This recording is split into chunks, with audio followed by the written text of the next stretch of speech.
It was a bright Monday morning in September. The air was fresh, and the sun was shining gently through the thin clouds. Anna woke up early because she wanted to make the most of her day. She stretched her arms, opened the window, and took a deep breath. The street below was already busy. People were walking to work, children were going to school, and shop owners were opening their doors.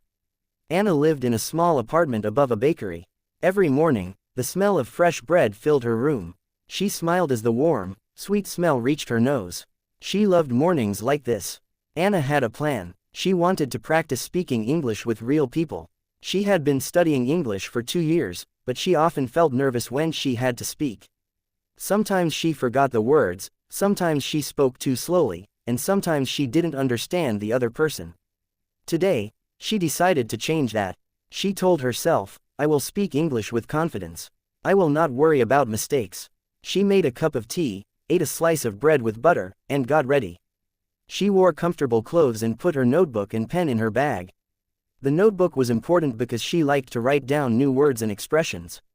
Before leaving the apartment, she looked in the mirror and practiced a few sentences aloud. Good morning, how are you today?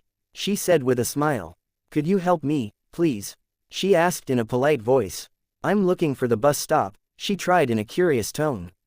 Practicing in front of the mirror always made her feel more ready. When she stepped outside, the bakery owner, Mr.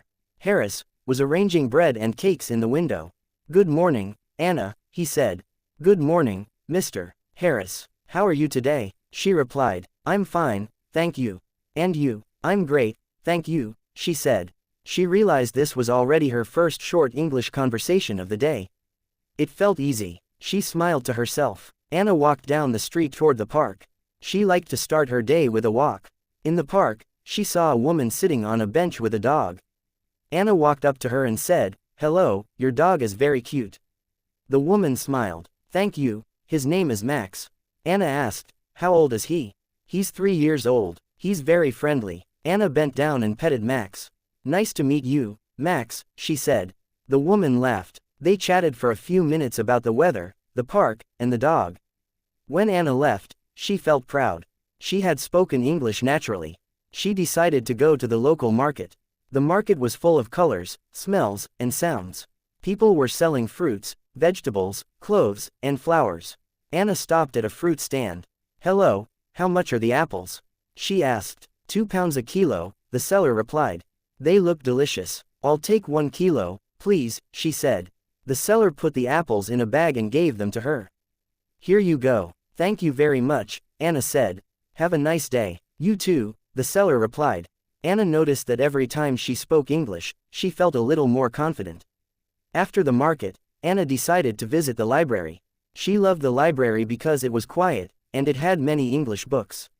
She went to the front desk and said, Hello, I would like to borrow a book. The librarian asked, Do you have a library card? Yes, here it is, Anna said, handing it over. She chose a book called English Conversations for Daily Life. The librarian scanned the book and said, You can keep it for 2 weeks. Thank you, Anna said. Before leaving, she also picked up a magazine about travel.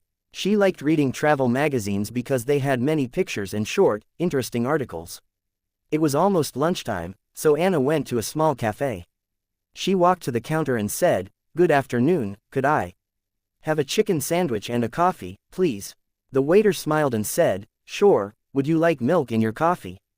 Yes, please, Anna replied. While she waited for her food, she took out her notebook and wrote down a few phrases she had heard that morning.